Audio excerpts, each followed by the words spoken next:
Hoy tenemos el gusto de tener una profesional que ha trascendido en su profesión por utilizar todas las herramientas digitales para difundir su profesión, su trabajo y una actitud que yo celebro, que es la difusión positiva e informativa de un tema tan oculto, tan escondido, tan poco difundido como la sexualidad. Nos visita Noelia Benedetto, que es licenciada en psicología, con especialización en salud mental y en sexología. Así que, bienvenida. Muchas gracias por la invitación, un placer. Un gusto que esté acá porque, ¿qué tema? ¿Se habla mucho y se hace poco, o se habla poco y se hace mucho del sexo nuestro, de los cordobeses, de los argentinos? Hay que ver en qué términos se habla y en qué términos se hace. Sí. Y creo que también cada quien tiene una definición acerca de lo que es sexo, entonces cada quien sancionará si hace o no hace. Claro, porque pareciera que avanzamos muchísimo como sociedad, evolucionamos mucho culturalmente, pero por ahí hay algunas reacciones o algunos temas como el sexo que sigue siendo un tema tabú. Sí, creo que también es necesario para un modelo de sociedad en el que vivimos que siga siendo tabú, ¿no? Digamos, porque si de repente... ¿Es necesario para el poder? Sí, a un modo funciona como una operación de control, como un dispositivo de control. Entonces, que de repente se hable, pero no tanto, o de repente se innove en algún punto, pero no tanto. Siempre aparece esto, ¿no? Digamos, se va corriendo como los límites de respetabilidad que le suelen llamar, pero no necesariamente se da un libre albedrío o una liberación total. Entonces hay algo que impacta, influye y condiciona nuestro deseo, y después, a fin de cuentas, hay algo como que la manzana no cae muy lejos del árbol, es decir, nuestro deseo no es tan distinto al de las personas que tenemos cercanas. Ahora, le hago una pregunta. ¿Cómo se construye ese control? ¿No es un poco una autoconstrucción de medios, de difusores, de instituciones? ¿No es algo como tácito? Porque, ¿cómo se construye ese control? Y hay un montón de dispositivos que lo que generan es bajar línea, presentar algo, digamos, que en principio se vive como... Se hace sentir como si fuese algo natural, ¿sí? Y a la vez, si se hace sentir como algo natural, también se hace vivir como algo universal. De hecho, no sé si escuchaste alguna vez esto de, y bueno, lo que pasa es que los hombres tienen otras necesidades. Eso es como súper... Es muy duro, es tremendo. Es como que los hombres tienen otras necesidades. Claro, pero ¿eso qué hace pensar? ¿Que hay algo instintivo? Claro, que está legitimado. Entonces, por si la naturaleza... es instintivo, es natural. Si es natural, es universal. Casi que está como en el ADN, entonces no habría forma de hacer algo distinto con eso. Entonces es una cuestión instintiva. La realidad es que de repente tenemos ciertas necesidades como hambre, sed, sueño, todas cuestiones que si yo no las sostengo o no les doy un nivel de saciedad, pongo en riesgo mi vida. Sí. ¿Sí? O sea, me acerco a la muerte. Sí. Ahora, ¿qué pasa si alguien no le da lugar a lo que conocemos como sexo? Puede seguir eternamente. Obvio, o hasta que la finitud de su ciclo lo marque. Entonces no es una necesidad. Es una cuestión condicionada constantemente por una cuestión sociocultural, y ahí es donde esto de lo cultural, del tabú, de lo políticamente correcto, de los límites de respetabilidad, es donde se va conformando esto que se arma como un enlatadito que es el o los mandatos en relación a eso. Sí, lo políticamente aceptable. Y después uno va internalizando eso. O sea, si yo escucho, veo que a alguien lo sancionan o la sancionan por tal cosa, y hay un mensaje ahí, ¿no? Claro, sí, es un... Que yo veré si me revelo a eso o sigo adhiriendo. Ahí está Silvia. Ahí está Silvia, sí. Ella es mi socia, mi amiga, Su mentora, ¿no? Es mi mentora, sí. Claro, porque por lo que yo conozco, es primero su alumna, después su socia, su compañera, su mentora. Así es. Sí, estuvo con nosotros algunas veces. ¿Y qué es eso de que en el 2021 fundaron o crearon la primera cátedra de habla hispana en terapia sexual con perspectiva de género? Sí. ¿Qué es exactamente eso? En la Universidad Nacional de Córdoba había un antecedente, creo que era del año 2004, de cátedras en sexualidad, pero no había de sexología con perspectiva de género como tal. Revisando en otras cátedras, en otras universidades, la sexología generalmente es una formación de posgrado. Sí. Nunca... Una especialidad, ¿no? Sí, empieza con... En realidad, hasta este año había formaciones de posgrado nada más, al menos en Argentina. Y a partir de este mes se abrió, creo que es primera, en Argentina seguro y probablemente en habla hispana también, quizás me pueda estar perdiendo algún dato en Latinoamérica, pero se abrió la especialización en sexología en la Universidad Nacional de Rosario. Así que bueno, arranqué en la primera corte. Claro. Así que bueno, próximamente será... Ya es una especialidad, pero próximamente, bueno, habrá egresados y egresadas de esa especialización. Pero lo cierto es que en el grado no había. Claro. Y también era muy difícil que hubiese, ¿no? Digamos, no había por ciertas cuestiones que tienen que ver con esto, con seguir la línea del tabú y de repente a lo mejor planes de estudio un tanto más conservadores. Y bueno, a partir de... Ahora, bueno, como ya sabemos, todo el movimiento del Ni Una Menos y demás ha hecho que la perspectiva de género y los feminismos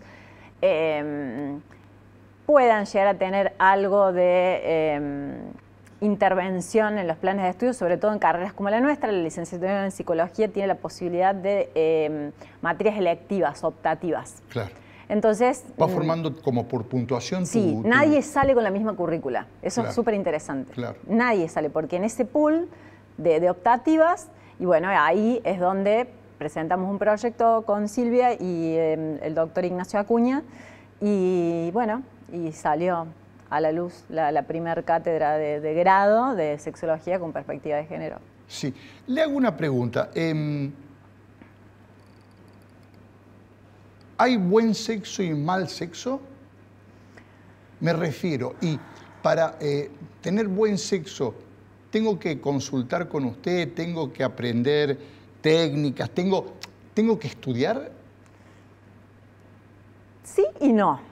Es decir, hay cuestiones que se pueden llegar a estudiar, como el hecho de ciertas técnicas, prácticas y demás, y después hay mucho de registro. Para mí esta división entre buen y mal sexo, sigo sobre esa línea de la moral, ¿no? Lo bueno y lo malo. Para mí, creo que todas las personas tienen la potencialidad de ser buenas amantes.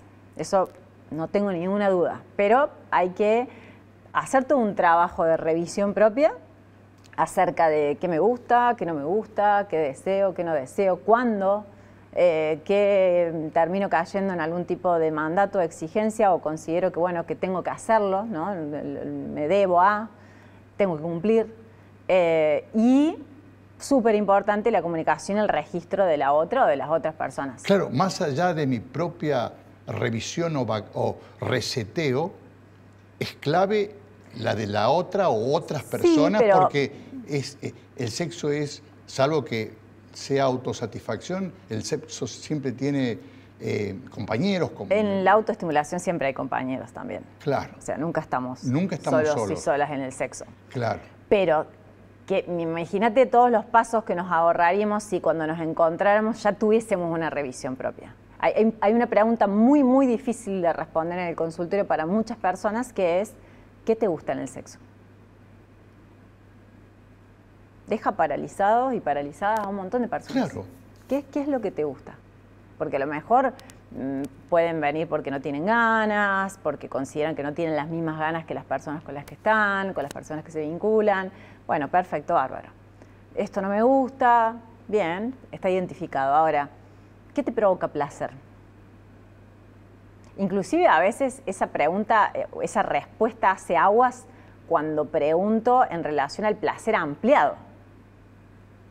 Claro. Estamos tan desconectados de las cosas que nos provocan placer, porque inclusive hasta eso que a veces hacemos y que nos produce algún tipo de gratificación, casi siempre está orientado a algo de lo productivo.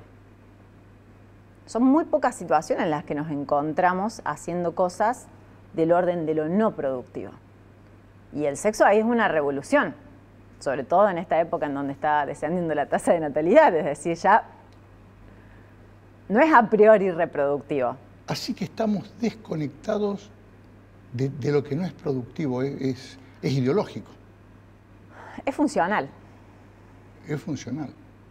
No. O sea, Y le hago una pregunta, en su experiencia, en la consulta, las parejas que concurren a visitarla, ¿tienen principios de solución, de evolución o no? a ver cómo sería En los esto. porcentajes, o sea... ¿Como pronósticos? No, sino que las consultan muchas parejas. Sí. Y pueden evolucionar y mejorar su sexo, su comunicación, sus acuerdos. Sí. Muchas sí y otras no. Porque tiene que haber voluntad de ambas partes. Ahí va. Y compromiso. Tal cual. Y ahí es donde de repente, en las primeras sesiones lo que trabajamos son acerca de justamente la disponibilidad de cada quien y qué considera que tiene de valioso en ese vínculo que construyó con la otra persona. Y muchas veces hay poca tela para cortar, como quien dice. Es decir, a lo mejor tienen muy bien identificado cuál es el problema o qué es lo que no pasa o qué es lo que les gustaría que pase más. Pero al momento de decir, bueno, ¿qué rescato yo tal y como está de este vínculo? No siempre hay tela para cortar en ese sentido. Y ahí es donde, bueno, la terapia de pareja puede sumar y está como esta idea o este mito de que la gente va a separarse de la terapia de pareja. Bueno, en realidad creo que también tiene que estar acompañado por procesos individuales. O sea, si no, la terapia de pareja se transforma en una especie de mediación. Claro. Donde la gente se da con de todo y vos estás ahí como... En los problemas sexuales, ¿por qué siempre se echa la culpa? Generalmente es como que yo siento o sospecho que es difícil reconocer las limitaciones de cada uno, pero siempre el problema está en el otro. ¿Puede ser? A veces sí y a veces no. Es decir, hay culpas para echarse que generalmente son evidentes en el sentido de, bueno, si una genitalidad no se comporta como se esperaría y no me queda mucha más que echarme la culpa, ¿no? Digamos, hay algo tangible, visible, ¿sí? Sí. Puede existir el caso de, bueno, me pasa esto porque vos a mí no me generas nada. Claro, ¿no? a eso voy. Pero no es lo más frecuente que llegue al consultorio. Es decir, supongamos, en algún momento te juntas con alguien, te voy a poner como ejemplo, y Sí. tenés alguna dificultad en la erección. Sí, perfecto. Si esa persona no te gustaba o hizo algo que no te gustaba, no te vas a cuestionar mucho. Es decir, y la verdad que me parece coherente tener una dificultad eréctiva porque estoy con alguien que de repente me dejo de atraer. Listo. Sí. Ahora, ¿qué pasa si de repente vos registras que esa persona te atrae, que te gusta, que te excita, a nivel mental al menos, y a nivel genital No funciona. no está la respuesta esperada? Sí. Bueno, ahí probablemente no le vayas a echar la culpa a la otra persona, sobre todo porque te va a interesar hacer algo Claro. para volver a ver a esa persona, para seguirte vinculando con esa persona. Entonces ahí es donde de repente a veces viene gente que se echa la culpa. Pero creo que también hay como una cuestión, ni psicológica, ni singular, ni personal, ni vincular, sino que vamos más a lo meso y lo macro, es sociocultural, es decir, ¿cuál es la idea en tu cabeza en relación a las masculinidades y una dificultad en la erección? Claro. Hay una sexóloga que a mí me gusta mucho leer, que es Leonor Tiffer, y en un libro dice que un paciente le pregunta a un varón por qué quería resolver su dificultad, y dice, porque al entrar a un bar y ver a otros hombres, yo me quiero sentir tan a la altura como esos hombres. No tenía que ver con la persona que estaba, no tenía tanto que ver. Tenía su rollo, tenía su autoestima, ego. La masculinidad iba a estar a la altura siempre y cuando él pudiera poner una erección en el momento en que había que ponerla y sostenerla. Puro mandato. Bastante. Puro mandato, bastante. O sea, puro vivir lo propio por lo externo y no por lo propio, no por un sentimiento externo. Es que hasta qué punto lo propio no es también, en gran parte está muy amalgamado con lo externo. Es decir, alguien puede decir que tiene algo propio totalmente descontaminado. Y mi placer es propio. Claro, pero tu placer también está derivado de las cosas que ves que son placenteras. A lo mejor puedes llegar a cosas como... Sí, te entiendo. Totalmente condicionado por la cultura, por el entorno, por la matriz, por la posición. Sí. Totalmente condicionado. Sí, nosotras hablamos de... Bueno, nosotras, desde el feminismo se habla de matriz heterosexual, justamente esto, ¿no? Digamos, más allá de que las personas sean heterosexuales o no, hay todo un condicionamiento en relación a binarismos, ¿no? Matriz heterosexual. Sí, que funciona muy bien ese concepto porque esto pasa tanto en lugares patriarcales como no tan patriarcales, ¿no? Lugares capitalistas como no tan capitalistas. Claro, pero también creo que porque venimos por el coitocentrismo y venimos por la función de reproducción básica de la historia de la humanidad, o sea, el sexo nada más que como método de reproducción. Sí, por eso también es que se da prioridad a ciertas prácticas que no necesariamente son placenteras para todas las partes. Esto de, ¿no? Digamos, si no hubo penetración, no se considera sexo. ¿Quién? Ya no. Me encantaría decir ya no. Me encantaría decir que quedó en el olvido, pero el coitocentrismo... Para mí, con mi conocimiento básico, para mí, sexo es todo lo que me da placer sexual. ¿Y qué sería el placer sexual? Y puede ser pensamientos, fantasías, juegos, imágenes, actuaciones, escenarios, luces, perfumes. ¿Me entendés? No necesariamente la penetración. O sea, como una cosa más ampliada. Mucho más erótica. Ahí va, erotismo. Erotismo. Bien. Porque yo juntaba todas esas descripciones, también podría, no sé... No quiero hablar de mí ser una obra de teatro. Porque me pongo en lugar porque hablo como ejemplo y como referencia. Hay muchas cosas que producen... Sí, el orgasmo me da placer, pero hay muchas cosas que me dan, creo que casi igual placer que un orgasmo. Bueno, eso es... Está muy bien, habla de mucha revisión también. No, pero por ejemplo pensaba, la pornografía. Se ve mucha pornografía, o se veía, no sé los datos de ahora, pero sí sé de internet el consumo de pornografía de hace 5 años, o de pandemia. Y no necesariamente veo la pornografía vinculado a un hecho sexual concreto, sino de visualización, como placer. Por ejemplo, eso es un ejemplo contundente. ¿O no?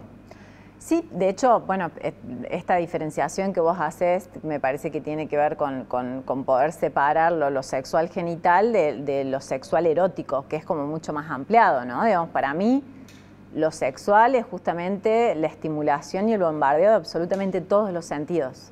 ¿Coincidís conmigo? Sí. Claro, o sea, lo genital es parte de los... Sí, y podría no estar, y alguien podría erotizarse en eso también, ¿no? Es decir, el uso de la pornografía, en principio, a priori, es un contenido erótico que es una ficción, que algunas personas lo consumirán a modo de arte, otras lo usarán a modo de entretenimiento, otras lo usarán a modo de inspiración, No todas las personas necesariamente lo utilizan para pasar a un acto sexual propiamente dicho o genital propiamente dicho, vamos a ponerle el nombre. Exacto. Pero bueno, también hay quien lo utiliza o hay quienes lo utilizan a modo como de tutorial, ¿no?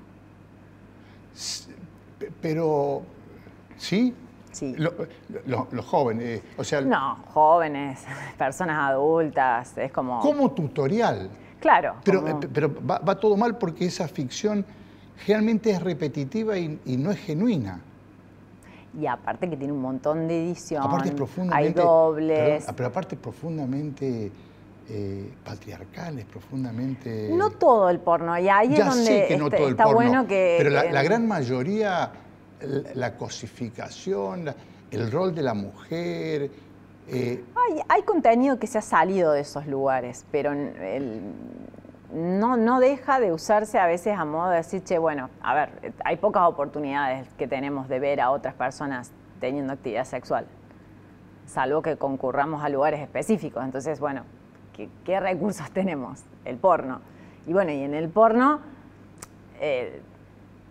aparece esto de, bueno, a ver, lo hacen así, lo hacen así, parece que se disfruta así, parece que esto Pero es me lo sorprendió que lo usen como tutorial, me parece, es un dato que no lo sabía, que lo uses para ver cómo se hace, para aprender. De hecho, hay muchas personas creadoras de contenido, por ejemplo, páginas como OnlyFans, que se están dedicando a ese nicho específico, no de que vos veas una escena y trates de captar cómo se hace, sino que en ese contenido te vayan planteando un paso a paso, no tan solo de la práctica, sino también de la educación sexual al respecto, medidas de cuidado, reducción de riesgos, prevención de daños. Pero entonces es positiva. Sí, esas partes sí. Pero después hay cosas que están totalmente ficcionadas, que están totalmente como magnificadas o que, bueno, hay utilería, hay... Sí, es una apuesta. Es una apuesta. Que no se va a poder replicar. Por donde todo termina bien. Claro, todo como un final feliz. Exacto. Ella es Noelia Benedetto, sexóloga, y un lujo que nos damos esta noche aquí en Poco Serio. Vamos a un corte y ya volvemos.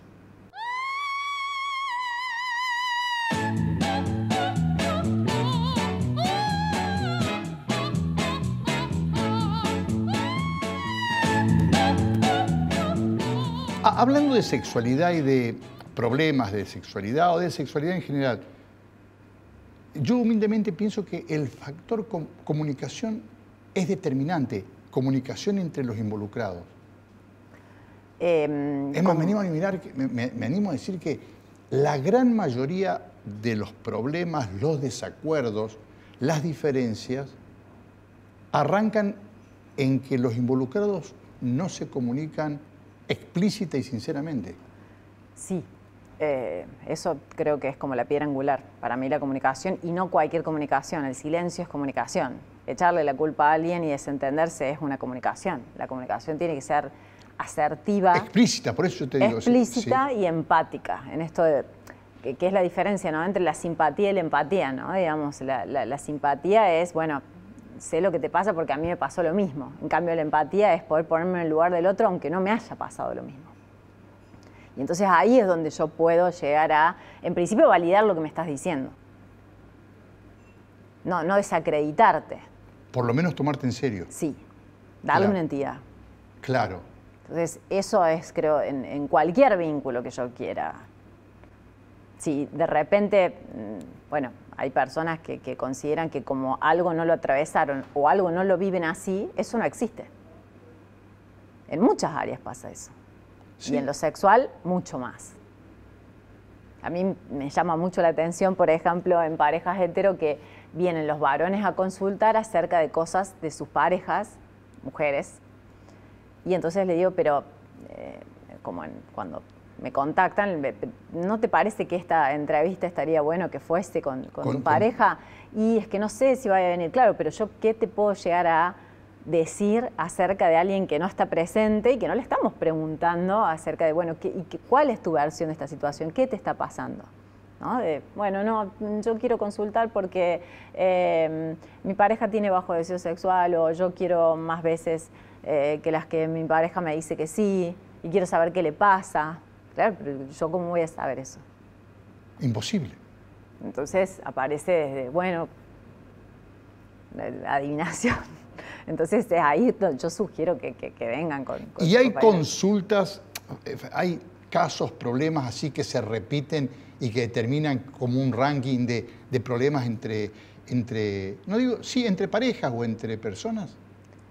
En cuestiones vinculares, sí, la infidelidad para la monogamia y cómo gestionar o cómo transitar un vínculo abierto en la no monogamia. Infidelidad en la monogamia y sí. cómo transitar un vínculo abierto. A veces es cómo abrirlo, a veces ya lo abrimos y nos está pasando esto, cómo gestionamos las situaciones, a veces es, bueno, cómo construimos acuerdos o qué pasó que con estos acuerdos que construimos pasaron otras cosas.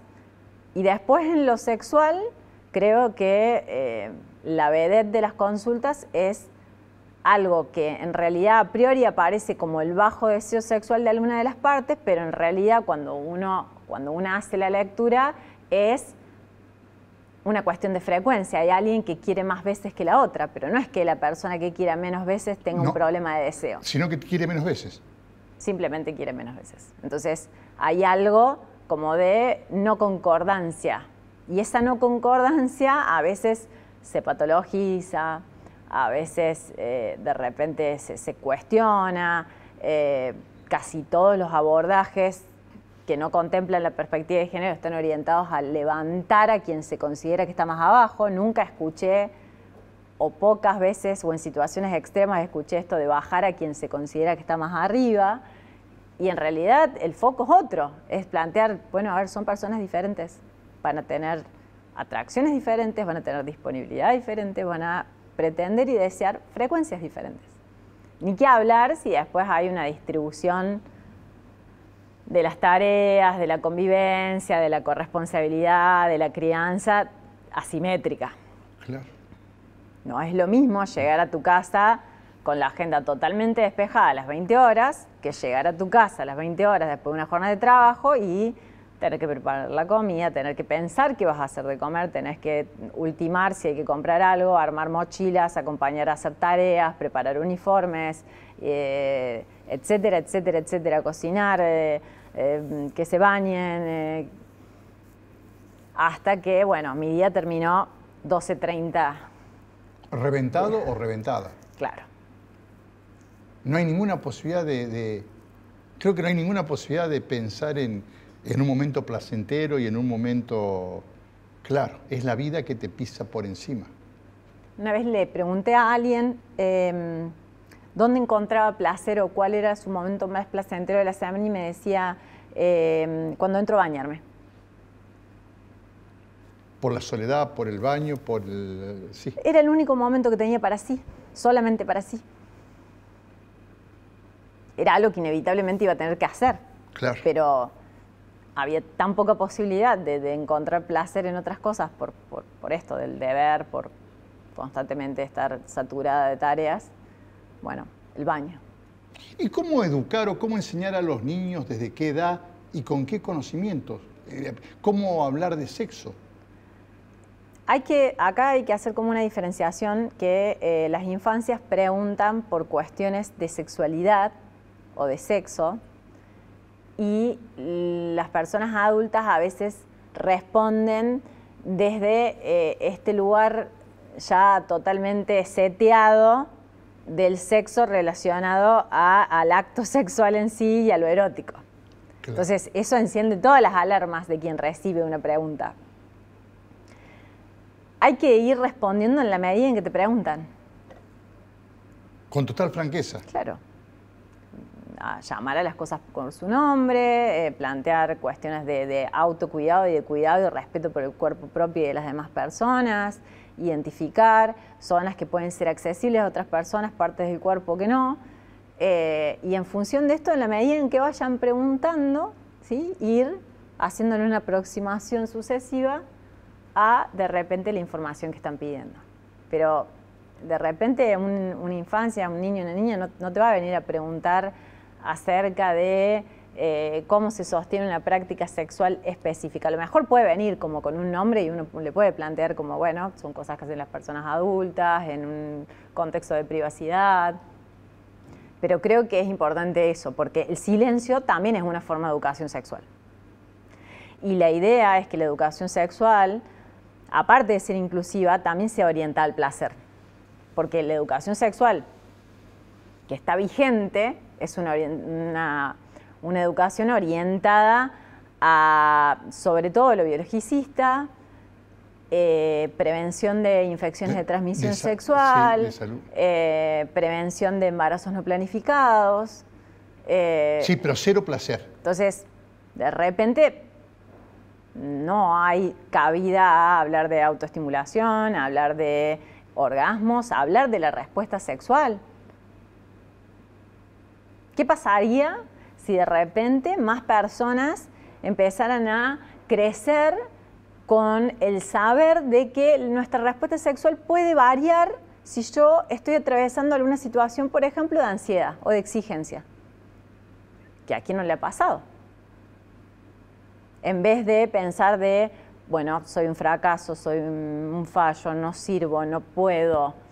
No, decir, bueno, ahora empezar a integrar esto. Sí, es esperable, ¿no? Digamos que la ansiedad, que la incertidumbre, que el desconocimiento de las primeras veces, que hay un montón de esto que le llaman como química, hay mucho que se construye desde la comunicación y el registro, y que no necesariamente es algo, bueno, no, antes de verme con esta persona yo tengo que ser y saber acerca absolutamente todo para, sin preguntar nada, dar en la tecla.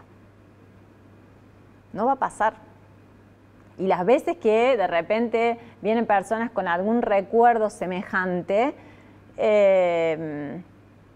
o son situaciones muy aisladas, o a veces también hay componentes como algunas sustancias que pueden llegar a alterar el recuerdo tan idealizado, por así decirlo.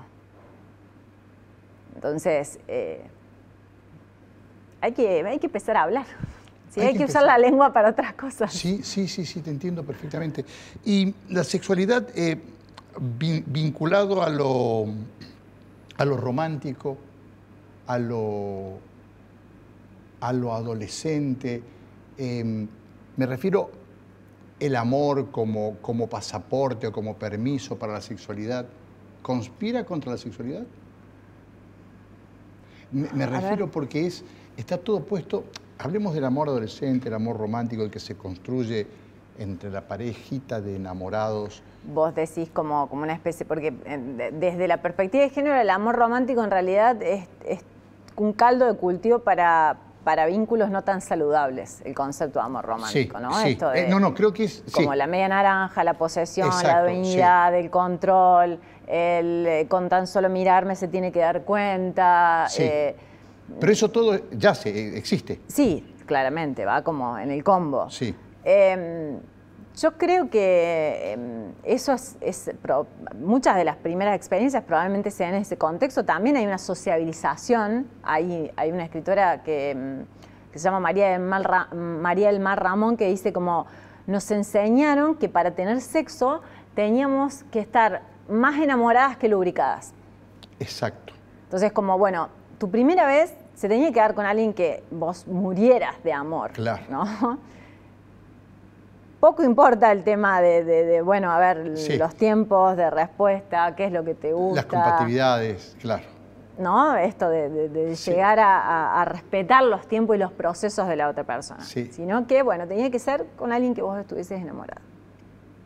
Eso no garantizaba que vos tuvieses una buena experiencia. No, para nada. Entonces, bueno, no sé si suma o si resta. Creo que es algo que puede estar, que también puede desdoblarse, ¿no? Digamos, puede haber espacios a la sexualidad donde no haya ese amor y puede haber espacios a la sexualidad donde haya otro tipo de afectos. Eso también es importante, ¿no? El único afecto por el cual nos vinculamos parece ser el amor, o el más importante, o el más validado. Y hay otros afectos. Totalmente. No, te entiendo perfectamente lo que te quería decir, que el romanticismo es parte de un sistema establecido que todavía se ejecuta, pero creo que afecta mucho la sexualidad libre, la sexualidad del placer, la sexualidad sin combos, sin información que lleve a sumisión, a acuerdo, a aceptación del vamos por el amor, ¿no? Vos decís como el amor todo lo puede, o que en nombre del amor todo se puede. Exacto. Bueno, sí, eso es una herencia justamente de esto del amor romántico, amor Disney también se le llama, ¿no? El Digamos amor esto. Disney. No por eso negamos lo afectivo, lo emocional, ¿no? Para mí que es clave en una... para mí hay que poner en valor la ternura, el afecto, ¿no? Digamos, lo que nos genera. Vamos, se pasa volando. Vamos a otro corte, seguimos con Noé Benedetto aquí en Poco Serio.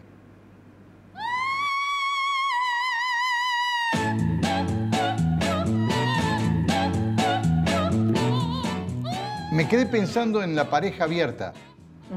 Hay mucho, ¿no? Cada vez más. Cada vez más. En realidad creo que siempre ha habido, y ahora en esto de que la difusión de ciertos conceptos o de que es una opción más, sí. Hace que más personas salgan del closet desde ese lugar también, ¿no? Claro. Se van abriendo nuevas prácticas, nuevas perspectivas, nuevas actividades, ya sin problemas, sin vergüenza, sin tapujo, ¿no? Poco y un poco. A veces hay costos, ¿sí?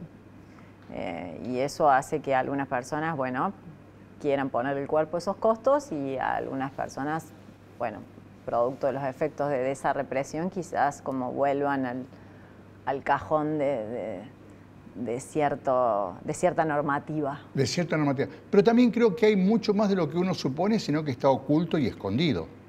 Sí, porque también la sociabilización por fuera de la monogamia es algo que sigue estando un tanto penado socialmente, ¿no? Esto de repente en trabajos, en comunidades escolares, en cuestiones como, por ejemplo, bueno, religiones.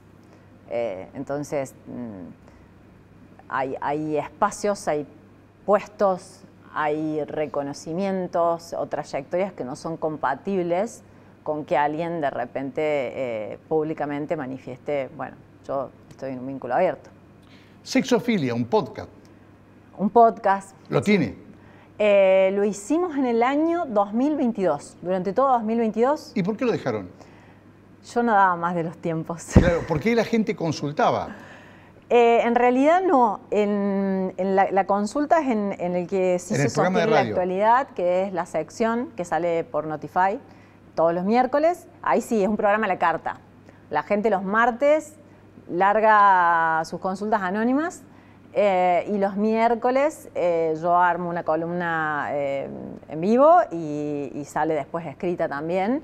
Y me parece un súper espacio para de repente poder divulgar información y para poder a lo mejor salvar algunas dudas que no llegan a la consulta, ya sea por una cuestión de no accesibilidad, por vergüenza, o porque a lo mejor hay gente que tiene diversas inquietudes, pero que no ameritan una consulta o un espacio sexológico. ¿Y la gente sigue llegando con cierto temor, con cierto pudor a la entrevista con usted, o la gente ya a partir de su rol ya va mucho más predispuesta? Hay muchas personas. Pasa algo muy lindo y a la vez muy triste. Las personas llegan a mí y me dicen, yo quiero consultar con vos, o quise consultar con vos, porque sé que vos no me vas a juzgar. Y los espacios de salud mental deberían ser espacios libres de juicio. Es decir, debería ser lo esperable, debería descontarse ese aspecto en cualquier espacio. Pero vienen con experiencias a veces no tan amenas, claro. O a veces con una idea acerca de que, bueno, habitan algún tipo de peculiaridad erótica y que de repente eso puede llegar a ser sancionable desde algún lugar o puede llegar a ser juzgado. Entonces, bueno, mi perfil público en sí ya plantea que yo trabajo con ese tipo de motivos de consulta o con ese tipo de poblaciones. Entonces, creo que eso acerca o es directamente como una especie de acceso directo a que alguien ya, inclusive también lo que me pasa es que muchas personas, eso pasa también bastante seguido, muchas personas tienen su espacio de psicoterapia individual. Pasa algo semejante a lo que pasa con el sexo, ¿viste? Cuando alguien dice, me encantaría tener sexo con tal, pero es un amigo, una amiga, tengo miedo de arruinar la amistad. Claro. Bueno, vienen y dicen, bueno, yo quería consultar esto, hago terapia hace muchos años, pero siento que me da cosa poner esto en ese vínculo terapéutico como una forma hasta de cuidarlo. Claro. Entonces, bueno, como vos haces sexología puntualmente, vengo a consultarte a vos esto puntualmente y voy a seguir con mi terapia personal. Qué notable. Sí, como que el sexo arruina cosas, pareciera. Por la concepción del sexo que sí. tiene, claro. Entonces, o que hay que mantenerlo como en compartimentos estancos, ¿no? Digamos, como que hay que no, trabajar no se toque. muchísimo. Usted va a tener muchísimo trabajo. Ojalá, aparte que lo disfruto, ojalá que sí, y ojalá que muchas más personas, por eso también con Silvia